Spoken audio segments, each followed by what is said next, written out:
MLA ಯತೀಂದ್ರಗೆ ಹಿಂದೆ notice ನೀಡುತ್ತಾ KPCC ಶಿಸ್ತು ಸಮಿತಿ ಸಿಎಂ ಉತ್ತರಾಧಿಕಾರಿ ಸತೀಶ್ ಜಾರಕಿಹೊಳಿ ವಿರುದ್ಧ ಸಿಎಂ ಪುತ್ರ ಅಂದ್ರೆ ಅವರ ಪರವಾಗಿ ಸತೀಶ್ ಜಾರಕಿಹೊಳಿ ಪರವಾಗಿ ನಿಂತುಕೊಂಡಿದ್ದಂತ ಸಿಎಂ ಪುತ್ರ ಈಗ ಹಿಂದಿನ ನಾಯಕತ್ವ ಬದಲಾವಣೆಯ ಬಗ್ಗೆ ಶಿವರಾಮೇಗೌಡ ಕುಣಿಗಲ್ ಮಾತನಾಡಿರುವಂಥದ್ದು.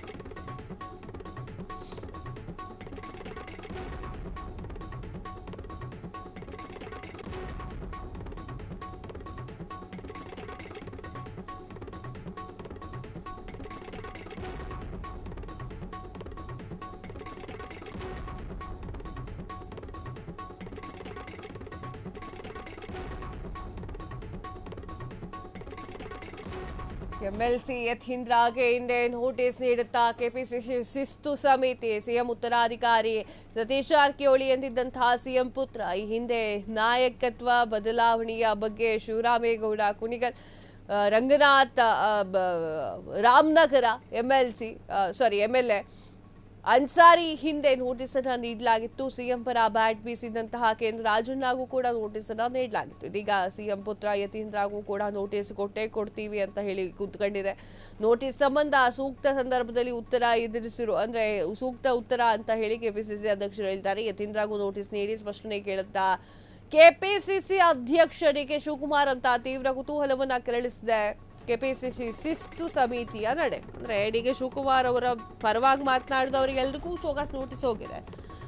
ಡಿಕೆ ಶಿವಕುಮಾರ್ ಅವರ ವಿರುದ್ಧವಾಗಿ ಮಾತನಾಡಿದವರಿಗೆ ಯಾಕೆ ಹೋಗಿಲ್ಲ ನೋಟಿಸ್ ಅನ್ನೋದು ಪ್ರಶ್ನೆ ಆಗಿದೆ. ರಾಜ್ಯದಲ್ಲಿ ನವೆಂಬರ್ ಕ್ರಾಂತಿಯ ವಿಚಾರ ಭಾರಿ ಚರ್ಚೆ ಮಾಡ್ತಾ ಇದ್ದಾರೆ. ಇದರ ನಡುವೆ ಸಿಎಂ ಸಿದ್ದರಾಮಯ್ಯ ಪುತ್ರ ಯತೀಂದ್ರ ಅವರಿಗೆ ಅವರು ನೀಡಿರುವಂತಹ ಉತ್ತರಾಧಿಕಾರಿ ಹೇಳಿಕೆ ರಾಜಕೀಯದಲ್ಲಿ ಅದರಲ್ಲೂ ಕೂಡ ಆಡಳಿತಾರೂಢ ಕಾಂಗ್ರೆಸ್ ಪಾಳ್ಯದಲ್ಲಿ ಸಂಚಲನವನ್ನು ಮೂಡಿಸಿದೆ.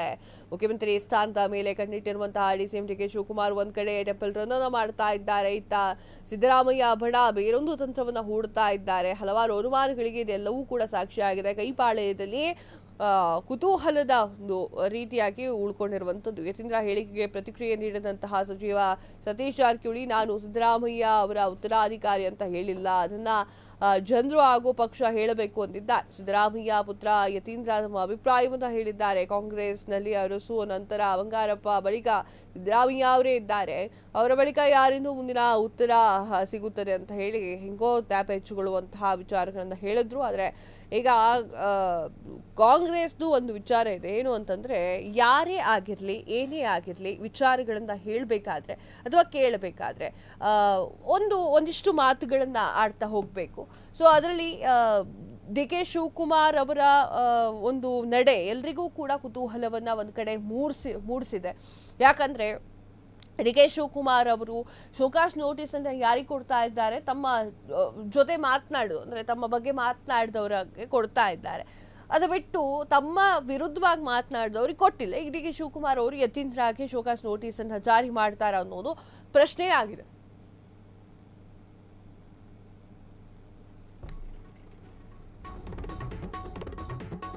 ಕ್ಷಣ ಕ್ಷಣದ ಸುದ್ದಿಗಳಿಗಾಗಿ ಫ್ರೀಡಂ ಟಿವಿ ಸಬ್ಸ್ಕ್ರೈಬ್ ಮಾಡಿ, ಲೈಕ್ ಮಾಡಿ ಹಾಗೂ ಫಾಲೋ ಮಾಡಿ. ಹೊಸ ಸುದ್ದಿಗಳ ನೋಟಿಫಿಕೇಶನ್ಗಾಗಿ ಬೆಲ್ ಐಕಾನ್ ಮೇಲೆ ಕ್ಲಿಕ್ ಮಾಡಿ.